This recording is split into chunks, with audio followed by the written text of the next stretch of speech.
তোমার সঙ্গ যদি হয় কোনো নেশাখোর, তাহলে এটা নিশ্চিত তুমিও একদিন নেশাখোরই হবে। মানুষের সঙ্গ হিসেবে মানুষ গড়ে ওঠে। তোমার সঙ্গ যদি কোনো ভালো ব্যবসায়ী কোনো হয়, তাহলে দিন শেষে গিয়ে তুমিও একদিন একটা ব্যবসায়ীতে রূপান্তরিত হবে।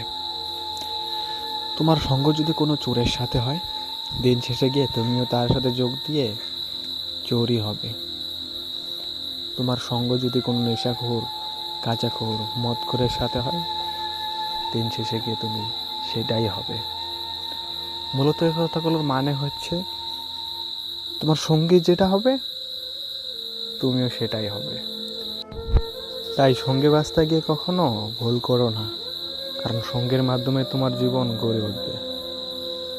কোনো ভুল ত্রুটি হলে ক্ষমার দৃষ্টিতে দেখবেন।